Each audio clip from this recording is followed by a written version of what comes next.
Hello students, आज के इस सेशन में आपका स्वागत है। बच्चों, अभी तक हम परावर्तन क्या है, उसके नियम क्या हैं, उसके प्रकार क्या हैं पढ़े। समतल दर्पण के द्वारा बने प्रतिबिंब कैसे होते हैं, समतल दर्पण कैसे बनते हैं, समतल दर्पणों का अरेंजमेंट्स करके विभिन्न कोणों पर हम मल्टीपल इमेजेस के बारे में पढ़े। उनके उपयोग कैलिडोस्कोप और पेरिस्कोप में कैसे होता पढ़े। अब हम समतल दर्पण में बने प्रतिबिंबों की विशेषताएं पढ़ेंगे इस सेशन में कि समतल दर्पण से जो हमको प्रतिबिंब प्राप्त होते हैं उनकी विशेषताएं क्या होती हैं। पहला होता है विशेषता, प्रतिबिंब जो समतल दर्पण में हमको प्राप्त होता है वो सीधा और वस्तु के बराबर होता है।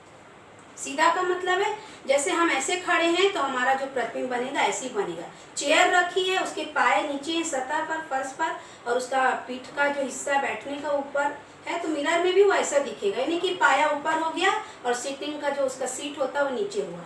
दूसरा होता है काल्पनिक, वर्चुअल, मतलब ये कल्पना में बनता है, आभासी। ये यहाँ पर्दे पर प्राप्त नहीं होता, ये हमको यहाँ सतह पर प्राप्त होता है। अगर हम यहाँ पे कोई स्क्रीन रखे हैं तो ये वस्तुओं का जो इमेज है वो हमको इस सतह पर प्राप्त होगा। तीसरा दर्पण के पीछे होता है। दर्पण के पीछे मतलब जब ये समतल दर्पण है, इस पर अगर प्रतिबिंब बनता है तो आप अभी देखेंगे ये इसके पीछे बनता है, एकदम यहाँ सतह पर नहीं बनता। हम वस्तु को जितनी पास और जितनी दूर लाते हैं उसी आधार पर प्रतिबिंब भी हमारा पास और दूर होता है। जैसे देखिए हमारा शॉर्पनर है ना, हम इसको दर्पण के पास ला रहे हैं तो आप देखेंगे कि ये भी पास होते जा रहा है। जैसे जैसे हम इसको दूर लेते जाएंगे तो देखिएगा समतल दर्पण पे प्रतिबिंब भी दूर होता जा रहा है। और इसकी जो आकार है ना, ये घट बढ़ नहीं रही है। जितनी ऊंचाई का शॉर्पनर है उतनी ऊंचाई का हमको पास लाने पर भी और दूर लाने पर भी दिखाई दे रहा है। तो वस्तु के बराबर होता, पास ले जाओ चाहे दूर ले जाओ, उसके आकार में कोई परिवर्तन नहीं होता। और ये यहाँ पे नहीं प्राप्त हो रहा। जब हम वस्तु को पास और दूर ला रहे हैं तो आप देखिए ये पीछे तरफ दर्पण के पीछे कुछ ऐसी क्रियाएं हो रही हैं, ये भी पास और दूर हो रहा है ना। तो तीसरा क्वालिटी दर्पण के पीछे, ये भी समझ में आ गया। अब चौथी क्वालिटी पार्श्विक उल्टा। उल्टा का मतलब जैसे मैंने बताया ना, ये हमारा डस्टर है, यहाँ पे लकड़ी का गुटका, यहाँ फोम है, तो ये समतल दर्पण में भी आपको ऐसा ही दिखेगा, यानी कि फोम ऊपर आ जाए और उसका लकड़ी का गुटका नीचे आ जाए। लेकिन पार्श्विक उल्टा का मतलब होता है दायां हिस्सा बाएं में और बायां हिस्सा दाएं में दिखे। जैसे अगर हम अभी खड़े हैं, हमारा चेहरा अगर उत्तर दिशा में है तो दर्पण में वो दक्षिण दिशा में दिखेगा, हम पूर्व में हैं तो हमारा पश्चिम दिशा में दिखेगा। अब हम इसको प्रैक्टिकल के द्वारा आपको बताते हैं, गतिविधि के द्वारा। जैसे हमारा ये टेप कटर है, ये बच्चों ये हमारा टेप कटर, यहाँ पे टेप लगा है, ये मशीन है, तो हम इसको दर्पण के सामने, समतल दर्पण के सामने रख दिए। अब आप देखिएगा जब हम ऐसे खड़े, ये हमारा बायां हाथ है ना, बायां हिस्सा ये हमारा दायां, तो अभी जो टेप कटर है ये कहाँ है, बाएं तरफ। लेकिन आप दर्पण में देखिए, दर्पण में हम ऐसे खड़े होके देखेंगे, जब हम ऐसे खड़े होके देख रहे हैं तो ये हमारा दाएं। आप इसको देखिए, आप इसको मत देखिए, जो मिरर पे सतह पे दिख रहा है ये हमारा दायां हाथ है, दाएं तरफ दिख रहा है। और हम ऐसे अगर हम ये रखें वस्तु, जबकि कैसे टेप कटर का जो टेप का गोला है कैसे है, बाएं तरफ है, लेकिन दर्पण में वो कहाँ दिख रहा है, दाएं तरफ। इसी को हम बोलते हैं पार्श्विक उल्टा या लेटरली इनवर्टेड। अब हम इसको विभिन्न अल्फाबेट्स में भी आपको बताएंगे, आज से 11 तक अक्षरों में बताएंगे और गिनती बताएंगे 1 से 10 तक कि वो समतल दर्पण पे उसका इमेज कैसे बनता है। अब ये जो दर्पण के पीछे हमको आभासी प्रतिबिंब प्राप्त होता है, इसको हम चित्र द्वारा, आरेख द्वारा बताने का प्रयास करेंगे। आप उस पर थोड़ा सा ध्यान दीजिए। समतल दर्पण द्वारा आभासी या काल्पनिक प्रतिबिंब हमको कैसे प्राप्त होता है, ये उसका आरेख चित्र है। ये हमारा ए और बी क्या है, समतल दर्पण। ये देखिए पॉलिश सतह, ये शाइनिंग सरफेस है, लाइन लाइन बना है ना। समतल दर्पण की शाइनिंग सरफेस तरफ हमने एक वस्तु रखी सी डी। हमने कौन सी वस्तु रखी, उसको नाम दे दिया सी और डी।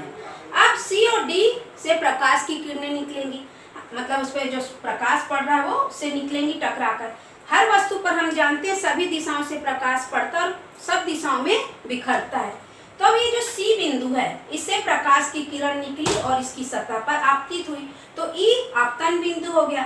ऐसे इस वस्तु के सतह के सिरे से, नीचे के बिंदु से, डी बिंदु से पुनः और किरणें निकली, वह आपतन बिंदु एफ हो गया। तो ई और एफ, ये देखिए इसमें हमने लिखा है ई और एफ क्या हो गया, आपतन बिंदु। हमने पिछली कक्षा में आपको बताया है आपतन बिंदु क्या होता है, जहाँ पर प्रकाश की किरणें आपतित होती हैं। F पर दो प्रकार की किरणें आपतित हो रही है, एक D बिंदु से आपतित हो रही है और एक C बिंदु से आपतित हो रही है। तो CE ये क्या हो गई, हमारी आपतित किरण हो गई। DF हमारी एक अन्य आपतित किरण हो गई। CF एक अन्य आपतित किरण हो गई। अब जो CE है ये पूरी सीधी गिर रही है, समझ लीजिए अभिलंब है। अभिलंब क्या होता है, समतल दर्पण की सतह पर जो खड़ी रेखा हमने खींचते हैं उसको बोलते हैं अभिलंब, 90 डिग्री पर ना। तो CE क्या हो गई, अभिलंब के एकदम सीधे आपतित हो रही। तो यहाँ पे ये इस तरीके की जो किरणें आपतित होती हैं वे टकराने के बाद इसी तरफ वापस आ जाती हैं। तो CE अगर इस तरफ आपतित किरण है तो EC क्या हो गई, परावर्तित किरण हो गई। ENC क्या हो गई, हमारी E से चल के C की परावर्तित किरण हो गई।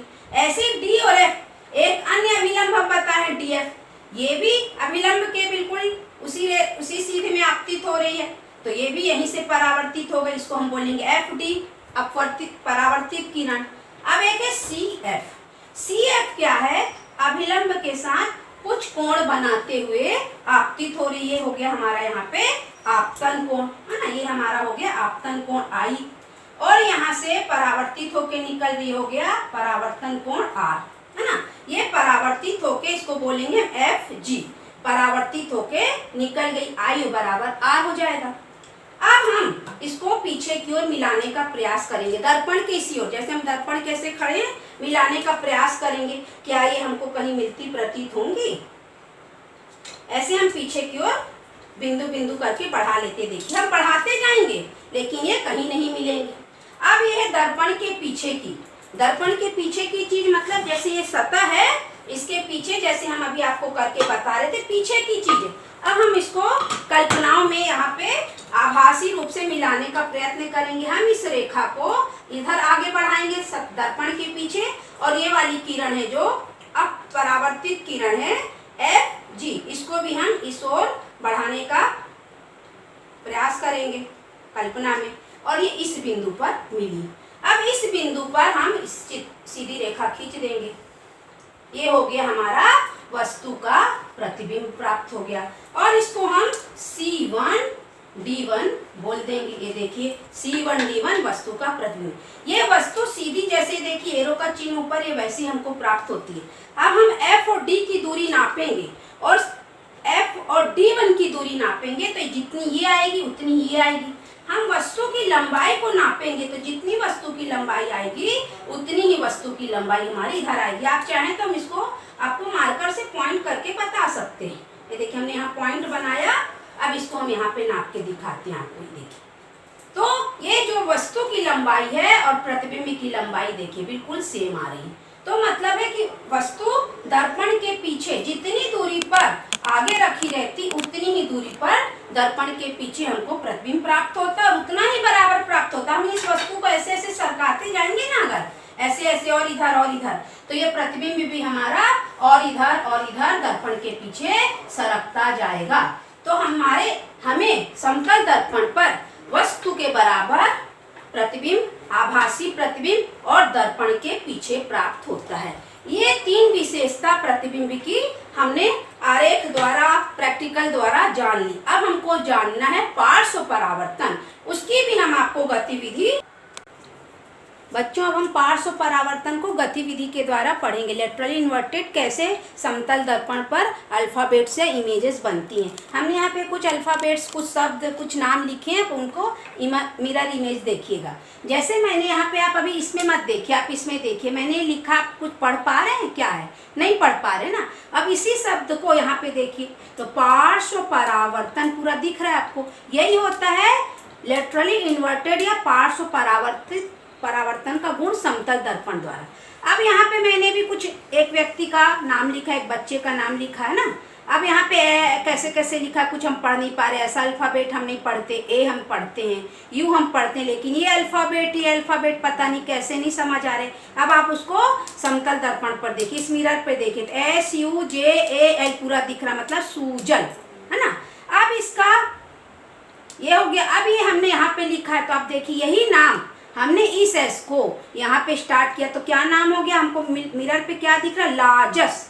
तो बच्चों यहाँ पे क्या गलती हो गई, गलती ये हो गई है, जैसे सुजल नाम है SUJAL, तो हम लिखना क्या स्टार्ट किए, सीधे S से स्टार्ट कर दिए। स्पेलिंग S है, जो S अल्फाबेट है वो समतल दर्पण पे ऐसा दिखता है, जैसे ऐसा S समतल दर्पण पे ऐसा दिखता है। तो हमने स्पेलिंग को S यहाँ से स्टार्ट कर दी, फिर U, फिर J, फिर AL, मतलब हमने स्पेलिंग के हर अल्फाबेट को उसी स्पेस पे रखकर बस लेटरली इन्वर्टेड या पार्श्व रूप से लिख दिया। हमने यहाँ पे क्या गलती की, पार्श्व परावर्तन का एक गुण होता दायां हिस्सा बायां में, बायां हिस्सा दायां में।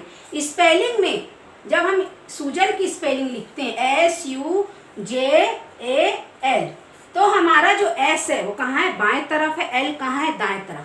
तो जब हम इसमें S अब कहाँ चला जाएगा, पार्श्व परावर्तित होके बाएं से दाएं में, और L कहाँ जाएगा, दाएं से बाएं में। इस स्पेलिंग में हमने यही गलती कर दी है। तो हमको स्पेलिंग कैसे लिखनी पड़ेगी, S से स्टार्ट नहीं करके L से, तभी ये, क्योंकि नाम के जो शुरुआती अक्षर होते हैं, अल्फाबेट्स होते हैं, वो भी तो दाएं और बाएं होंगे। ऐसे ही देखिए हमने यहाँ पे बनाया है रानी, नाम लिखा है रानी। अब हमने एक बार R से स्टार्ट किया, एक बार I से स्टार्ट किया। अब आप देखिए दोनों में क्या फर्क है। जब इसका इमेज आप समतल दर्पण पर देखेंगे तो इनार हो गया, INAR, और जब हमने I से स्टार्ट किया था तो ये देखिए पूरा रानी दिख रहा है। अब ये इंग्लिश का हो गया, एक हिंदी के अक्षर भी मैं आपको बता देती हूँ। एक व्यक्ति का नाम है कमल, है ना, हमने कमल लिखा, फूल भी होता है कमल। अब हम इसको दो तरीके से समतल दर्पण लिखेंगे, एक बार का से स्टार्ट करेंगे, एक बार ला से। पहले किसका स्टार्ट करते हैं, का। जब हम समतल दर्पण पे का की लेटरली इन्वर्टेड इमेज बनाएंगे तो का ऐसे दिखेगा, माँ ऐसे दिखेगा, और ला है जो ऐसे दिखेगा, है ना, इस तरीके। अब हम ला से स्टार्ट करें, अब हम गिनती जो 1 से 10 तक है उसको भी लिख के दिखाएंगे और कैसे चेंज हो जाते हैं। पहले हम सीधी गिनती लिखेंगे 1 2 3 4। अब इनका लेटरली इन्वर्टेड मिरर में कैसे हो, तो हमको लिखना आना चाहिए। यहाँ तो आप देख ही रहे हो, ये वाले को आप लिखना, देखना मिरर में कैसा दिख रहा है, पूरा 1, ये 1 कैसा दिख रहा है आप देखिए, और ये 1 कैसा दिख रहा है, 2 3 4 5 6 7 8 9 और 10 में पहले 0 फिर 1, 10, ये देखिए, है ना। अब इसमें कुछ अक्षर आप देखिएगा सेम होते हैं, जैसे 1 और 8 चेंज नहीं होते। ऐसे ही इंग्लिश के अल्फ़ाबेट्स A से लेके Z तक, उसमें आपको कुछ अक्षर ऐसे होंगे जो आपको रटने नहीं पड़ेंगे, लेटरली इन्वर्टेड भी उनका सेम आता है। वो मैं बता देती हूँ की points, A H I M O T U, U के बाद V W X and Y। ये जो 11 अक्षर हैं ये लेटरली इन्वर्टेड भी सेम रहते हैं, चेंज नहीं होते। B C D E F G J K L N P Q R S फिर Z, है ना, ये अक्षर चेंज हो जाते हैं। तो इसको कोड वर्ड में आप याद करिएगा, अहिमोटू। क्या याद करेंगे, अहिमोटू। तो ये MOTU, अहि AHI अहि, MOTU मोटू, और फिर U के बाद VWXY। Y आप लोग ये वाला बनाइएगा ना, ये वाला Y मत बनाइएगा, ये लेटरली इन्वर्टेड उल्टा हो जाता है। ये वाला Y जब हम पूरा V बना के नीचे डंडी खींचते हैं तो ये सही आता है लेटरली इन्वर्टेड, ये वाला Y अगर हम बनाएंगे तो चेंज हो जाता है। तो ये वाला Y अल्फ़ाबेट, तो अहिमोटू VWXY, ये हमको रटने नहीं पड़ेंगे। हम अगर कोड वर्ड में अहिमोटू VWXY याद कर लेंगे तो 11 अल्फ़ाबेट हम जान जाएंगे, लेटरली इन्वर्टेड नहीं होते।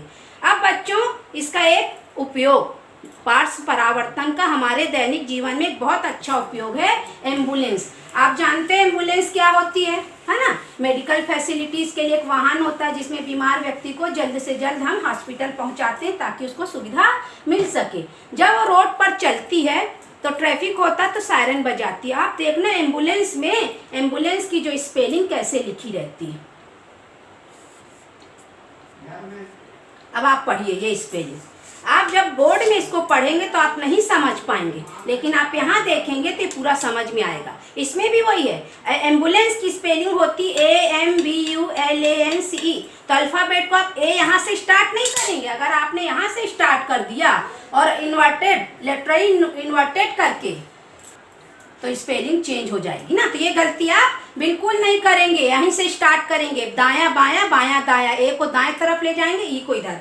अब इसका उपयोग क्या है बच्चों, हम जानते हैं कि हर गाड़ी में, बस हो चाहे ट्रक हो जो आगे चलती, स्कूटर मोटरसाइकिल जो भी, उनके साइड में एक मिरर लगा होता है। वो पीछे के व्यक्ति जो ट्रैफिक आता है उनको छोटा करके वास्ट एरिया को दिखाता है, ताकि पीछे आने वाले वाहन को आगे बैठा वाहन पे बैठा ड्राइवर देखे और उनको साइड देता जाए। अगर एम्बुलेंस की स्पेलिंग एम्बुलेंस वाहन पर सीधी लिखी रहेगी, मतलब ANCE, तो जो आगे वाला ड्राइवर है उसको ये स्पेलिंग इस तरीके की दिखेगी और वो पढ़ नहीं पाएगा और वो साइड नहीं दे पाएगा। लेकिन अगर ये स्पेलिंग एम्बुलेंस इस तरीके से लिखी रहेगी तो ड्राइवर को वो ऐसी दिखेगी जैसा कि आप मिरर में देख पा रहे हैं, और वो आसानी से पढ़ लेगा और वाहन को, एम्बुलेंस को साइड देगा और एम्बुलेंस अपने गंतव्य पर आसानी से पहुंचेगी और उस पेशेंट की जान बचेगी।